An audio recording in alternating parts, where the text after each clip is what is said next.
প্রিয় দর্শক আসসালামু আলাইকুম। আমন্ত্রণ জানাচ্ছি মাছ পোড়া ভর্তার রেসিপি দেখার জন্য। কি অবাক হচ্ছেন? অবাক হবার কিছুই নেই। মাছের এই পোড়া ভর্তার রেসিপি আপনারা দেখুন এবং এভাবে ট্রাই করুন, তাহলে বুঝতে পারবেন এটা কতটা সুস্বাদু একটা ভর্তার রেসিপি। তো চলুন দেখে নেই।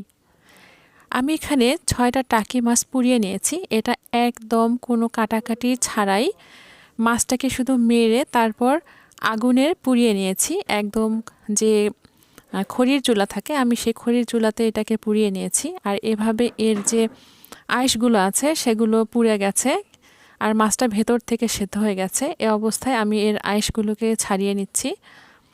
একটা ছুরির উল্টো পিঠ দিয়ে এগুলোকে ছাড়িয়ে নিচ্ছি।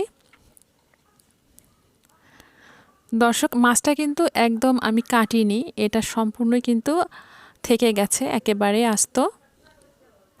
এখন এটাকে আস্তে আস্তে এর পুরো অংশগুলো ছাড়িয়ে নিচ্ছি। এর শুধু আঁশগুলোই পুড়ে গেছে, এর মাছটা কিন্তু পুড়ে যায়নি। এটা ভেতর থেকে শুধু সেদ্ধ হয়ে গেছে আর বাইরে থেকে একটু লাল লাল মনে হচ্ছে। এরপর দেখতে পাচ্ছেন এর মাথাটাকে আমি ছাড়িয়ে নিচ্ছি। আর মাথাটাকে যখন ছাড়িয়ে নিচ্ছি তখন এর পেটের যে নাড়ি ভুঁড়িগুলো আছে সবগুলোই কিন্তু বের হয়ে আসছে। এ পর্যায়ে সবগুলো মাছ একইভাবে পরিষ্কার করে একটা প্লেটে তুলে নিচ্ছি। তারপর এগুলোকে পানি দিয়ে ধুয়ে নিচ্ছি। দর্শক দেখতে পাচ্ছেন এখানে পানি দিয়ে দিচ্ছি। আর এগুলোকে খুব ভালোভাবে ধুয়ে তারপর চিপে আবার আরেকটা পাত্রে তুলে নেব। দর্শক, এটা কিন্তু সবাই হয়তো এভাবে খায় না। এটা আমাদের হোম ডিস্ট্রিক্ট কুড়িগ্রাম জেলার মানুষ এভাবে মাছ পুড়িয়ে ভর্তা খেয়ে থাকে। অনেকেই এই আমাদের মাছ পোড়া ভর্তার কথা শুনে অবাক হয়ে থাকে। তারা মনে করে যে আপনারা কি এই ডিসকভারি চ্যানেল দেখে এগুলো শিখেছেন যে মাছকে আস্ত পুড়িয়ে এভাবে ভর্তা খাওয়া যায়।